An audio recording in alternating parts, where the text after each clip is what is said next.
Hey everybody, I hope you're having a great day. It's been so long, it feels like, since I've done a baby update video. So I thought I would make that my vlog channel video of the week this time around. I had some questions about it and how things were going, and am I still breastfeeding, and what's Belle doing with this or that. So I thought this video could address a lot of that. So I've given myself a few bullet points to help stay on track. But the most recent doctor's appointment that she went to was the 9-month appointment. I don't think she had to get any yet, and she didn't have any shots that time, so that was nice. But she is definitely getting to that place where she knows when it's not mommy or daddy handling her, like really looking people over and realizing, I'm not sure I like this.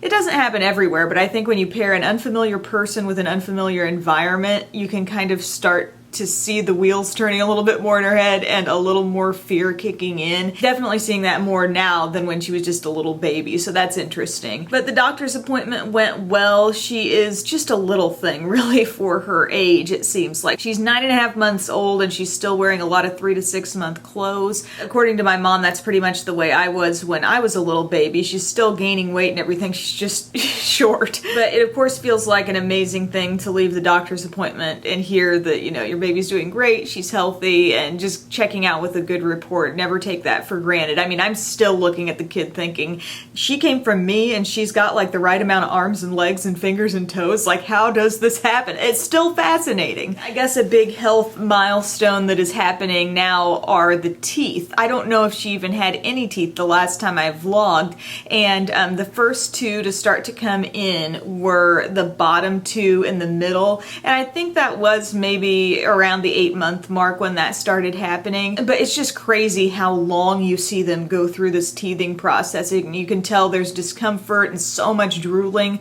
long before you ever see the teeth start to pop through. And more recently, she's gotten her top 2 teeth, so those are now poking down a little bit. So it's very cute, and everybody's like, oh, she's got little teeth coming in, and I'm like, yeah, it's really cute. And then I think about breastfeeding, and I'm like, oh my gosh. I remember being so worried, like once I got over that hump of all the breastfeeding struggle that I had like in my early days, which I have vlogged about in previous videos if you want to get filled in on that. I remember thinking back then, okay, we've gotten through, you know, these difficult times. How in the world will this work once she has teeth? You know, especially just like the 2 bottom and the 2 top, it's like, ah!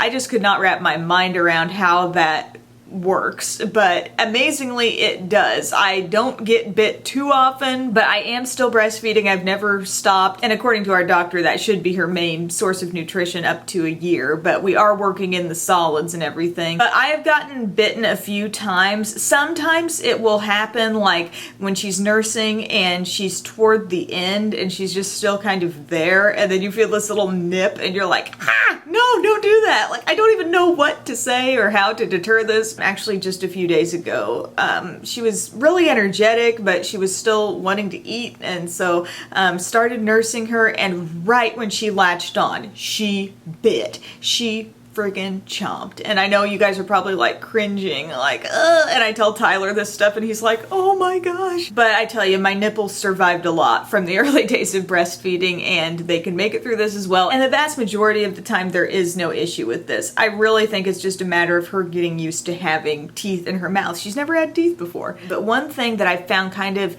interesting is when she was a littler baby, and I've looked up stuff about this because I was really kind of concerned for a while. When they're little baby, it may take them a lot longer to nurse. Like, she would go a pretty solid 20 to 25 minutes when she was very young. As she gets older, they're able to feed a little bit more efficiently from what I've read. So they may nurse, you know, in half that time. Or some babies, even right at the get-go, they're just nursing quicker, or maybe they're doing it more frequently. There's no like really right way. There's no textbook way for a baby to feed. But very consistently now, a feeding that once was 20 minutes has now gone down to like 10 minutes. But I do work in a few solid food feedings per day, kind of like when typical meals would be, and that's been going really well. I started off, I know I've talked about my Biaba, my baby food maker. I've made a lot of baby food. I've used some of the Gerber Organics pouches that have some different combinations. That's a really good way if you are making baby food to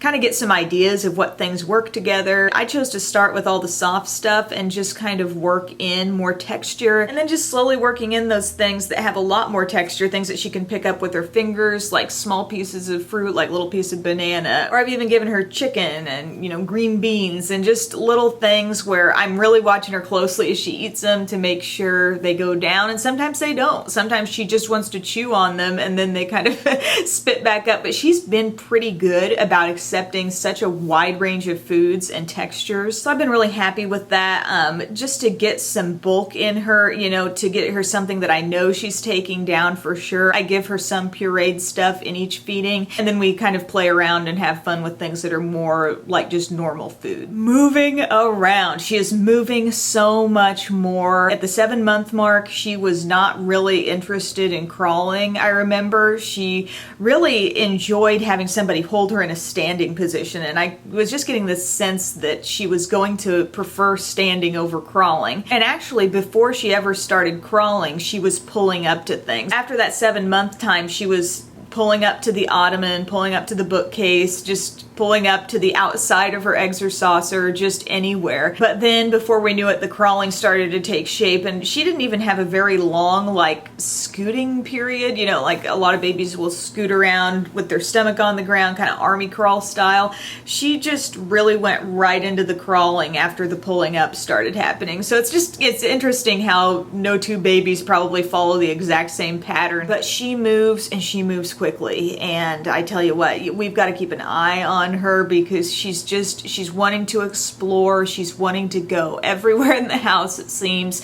And you know, you want to give her that ability to really move around and see things, but this causes you to look at your decor in a whole new way. Little things that you had out that you thought looked cute, it's like now that she's standing up to the end table, and how big of a reach does she have? Okay, I'm not even gonna sit my coffee cup on there anymore. But I'm just glad we didn't already have like a lot of sharp edges. We got a nice soft like sectional couch that she likes to walk her way around, and a lot of heavy wooden furniture pieces that she's not going to be able to pull over on herself. But she will also do some standing just on her own. Now I think she's up to, I don't know, 10-15 seconds just standing there, and sometimes she'll be like, now what? Like she'll start giggling because she knows she's standing by herself, but now where does she go? And she'll take a few steps unassisted also, so that's been really exciting to see, and we always just make such a big deal about it when we see it happening. As far as playtime goes, I'm trying to think of some of the things she loves playing with. The top two forbidden things that she really wants to play with but can't would be cords and cat toys. But she really likes her little rubbery blocks. We have a little toy bin, and she loves to stand up to that and just pull things out.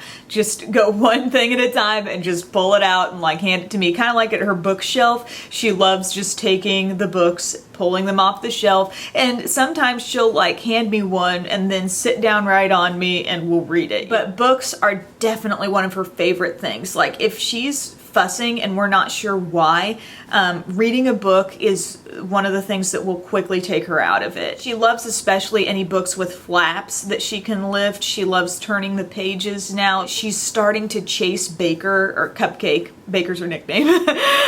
She's starting to kind of like chase her around the house. Mainly like just if we're in the living room and Cupcake's laying down on the floor and she notices her, she'll try to like crawl over. Not sure what to do. I don't want to just let her freely grab her because I know she will grab at her, like grab the tail, and cats don't really enjoy that. And Cupcake is, you know, very patient with her, and I think really likes to just watch her, but she keeps her distance a lot. So the closeness, I'm really trying to manage that and keep Belle from getting too close to her before she really understands how to like lightly and nicely pet her. She loves splashing around in the pool. She's really enjoying the water. She likes watching the weather on TV. This is strange. This is really unusual. Like when she looks up and she sees that figure, that person standing at the weather map, she stops and takes notice. I don't know if she's seeing bright colors on there and the graphics or whatever, but she will just sit and watch that, like put pause on whatever she's doing. Certain commercials that she hears now, it's been so fun to watch her, like, she'll hear something, the one that goes, imagine me and you and me. But every time she hears that come on, she's just like, she'll stop nursing and like turn to the TV and look. And a lot of bopping, you know, if any kind of music comes on, if you're clapping a beat for her, she kind of starts like swaying side to side or swaying as she sits, saying more words. Her first word